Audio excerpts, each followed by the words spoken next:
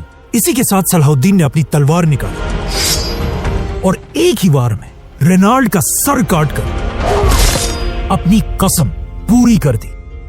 لیکن پھر بھی صلاح الدین اتنے غصے میں تھا کہ اس نے رینالڈ کی لاش پکڑی اور اسے گھسیٹ کر بادشاہ کے سامنے لے کر آیا۔ کہا جاتا ہے یہ دیکھ کر بادشاہ کانپنے لگا، کیونکہ اسے لگا کہ اب اگلی باری اس کی ہوگی۔ لیکن صلاح الدین نے بادشاہ سے کہا ریلیکس، تمہیں میں کچھ نہیں کہوں گا، ہمارا یہ رواج نہیں کہ ایک بادشاہ دوسرے بادشاہ کو مارے۔ اس طرح صلاح الدین نے کروسیڈرز کی پوری فوج کو ایک ہی وار میں ختم کر دیا تھا، اور اب بغیر کوئی ٹائم ضائع کیے صلاح الدین اپنی پوری فوج لے کر پیغمبروں کے شہر جروسلم کی طرف روانہ ہوا۔ اب وہاں جروسلم میں بچے بچے کو اس بات کا اچھی طرح پتا تھا کہ آگے ان کے ساتھ کیا ہونے والا ہے، اور سب جروسلم کی دیواروں پر کھڑے ہو کر صرف صلاح الدین کی فوج کا انتظار کر رہے تھے۔ آخر جروسلم کی دیوار سے ایک آدمی نے دور سے ایک مسلمان سولجر دیکھا اور کہا صلاح الدین پہنچ چکا ہے۔ لیکن باقیوں نے اسے کہا کہ یہ تو صرف ایک آدمی ہے، لیکن اس نے کہا نہیں، صلاح الدین پہنچ چکا ہے۔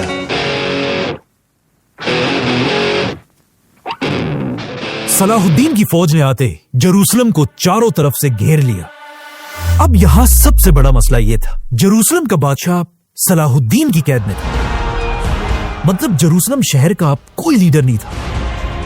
اسی لیے جروسلم کے لوگوں نے وہیں پر اپنا ایک نیا بادشاہ بنایا، بیلین۔ یہ نیا بادشاہ بیلین ایک بہت ہی ذہین آدمی تھا، اس کے پاس بہت تھوڑی سی فوج تھی، لیکن بیلین کے لیے سب اپنی جان دینے کے لیے تیار تھے۔